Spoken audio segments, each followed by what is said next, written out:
Good afternoon, sixth grade. Welcome back to another Wildcat Wellness.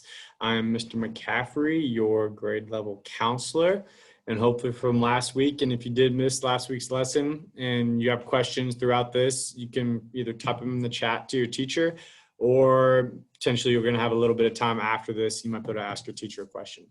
But we hope everyone knows where to schedule an appointment with the counselors or how to get in contact with us. We think that is very important. We're going to run through this quick slideshow, and then your teachers are going to help us with a survey that we want y'all to take, and then we'll do the second step lesson. Okay, so we want to make sure that expectations for Wildcat Wellness is known by all students, and they mirror your classroom expectations. And if and when we come back to school, you will see these expectations all over the school, and they are: be here, be ready, be respectful. So being here, active listening, teacher and classmates, staying on topic. That's an important part of all lessons, so we want to make sure we uphold those standards. Being ready, listening, staying on topic, and staying positive in chat. This is, extremely important to building a positive environment within the classroom.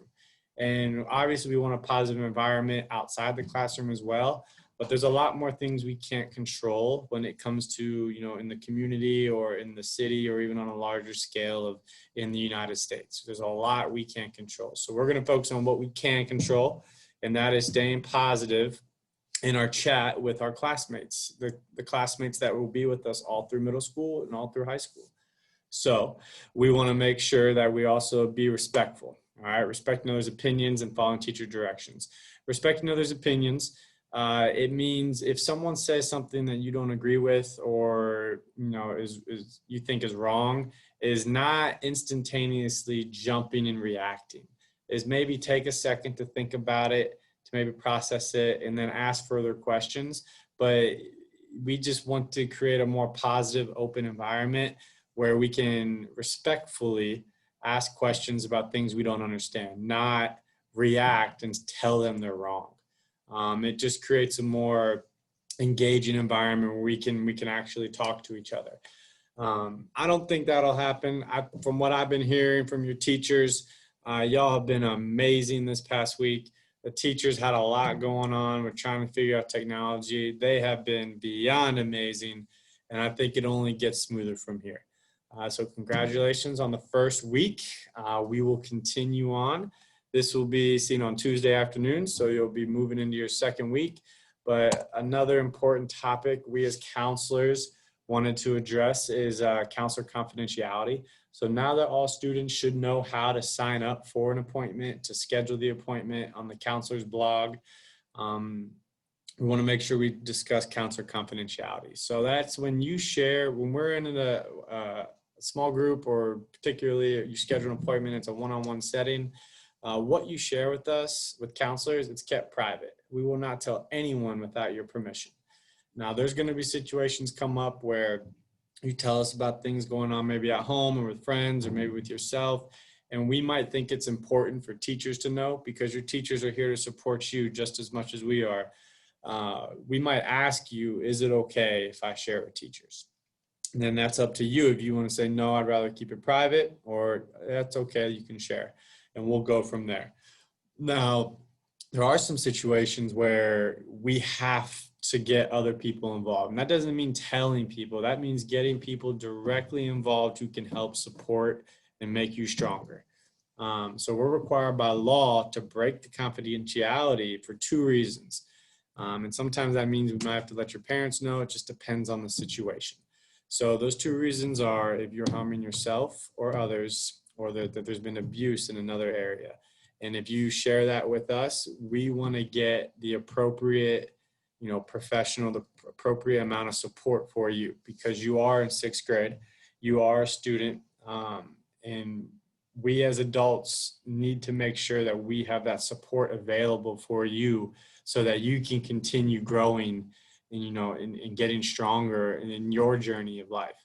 So all of us hit road bumps, all of us have things going on, and some are more than others. And we want to make sure for those students who are going through really difficult times, that we get you the support that you need. And that would be a reason for potentially breaking the confidentiality. It's just to help you and make you stronger. All right. So teachers, we would love it if you could drop this link in the chat, or maybe even put it on your page, but it's really just for just now. You don't have to put it anywhere permanent. I'm going to click on it and then share my screen for it.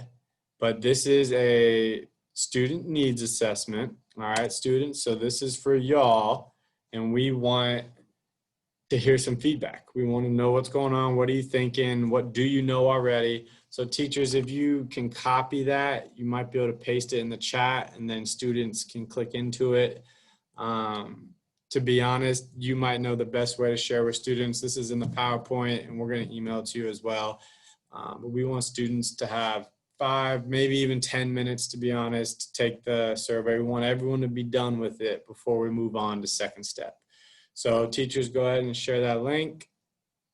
And next time you see me, I will be pulling up second step.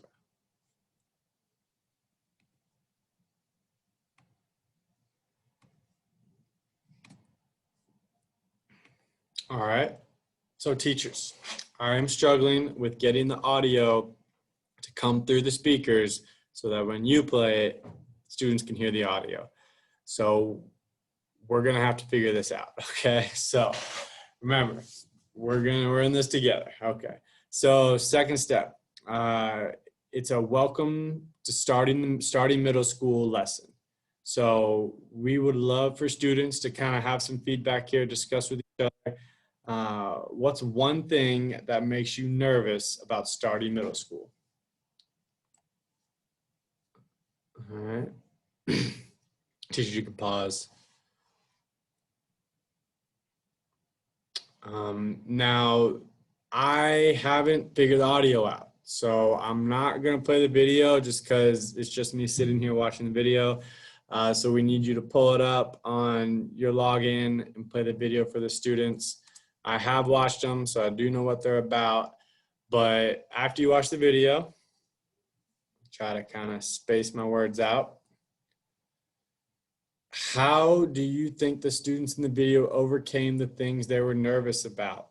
And I know making friends is a big one. And now that we're virtual, to be honest, I don't know if it's harder or easier for students to make friends, because I know some of y'all can connect virtually a little easier than if you were in person. So for some of you, you might be able to build these relationships virtually, and they'll carry over, when we come back face to face.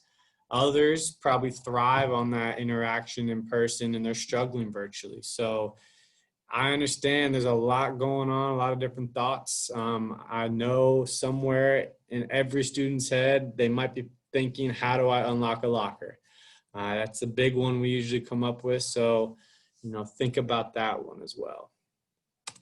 Okay, there's another video. I'm going to skip it until we figure that out.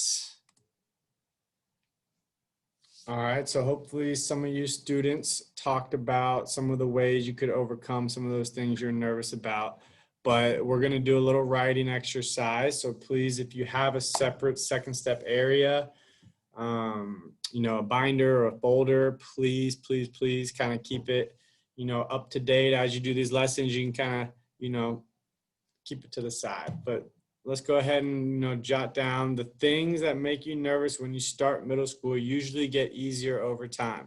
Facts. Write about why students starting middle school might feel nervous. Also write about why middle school gets better for most students after they start. And this will be a good self-reflection time. So teachers, you can pause me. And there's one more slide. So because we're virtual, it has been a little more difficult to meet other staff members, other teachers, other people in the school who, if you came in to school early, you'd meet all the PE teachers with intramurals. You would meet the teachers in the cafeteria playing cards before school, playing board games. There's a lot that goes on in school that we can't do virtually. All right. So there are a lot of people you haven't met yet, but for the people you have met, teachers, Ms. Seibert, Dr. Hill, myself, Ms. Mejia. Try to think of one person you feel comfortable you could go to for help here at school if you're feeling nervous or having a problem. I will never, force anything onto my students, but for this, make sure you know how to get in contact with the counselors.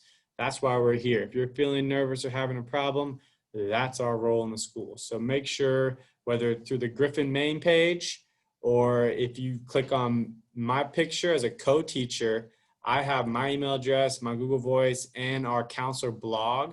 And on that blog, you can sign up. At the very top, it'll say schedule an appointment, and we'll be reaching out to you. So there are a lot of ways to get in touch with us. Please make sure you know how to do it. And I hope y'all have a great rest of the Tuesday. You'll see me on another session on Friday, but feel free to reach out before then if you have any questions. All right, y'all have a good day.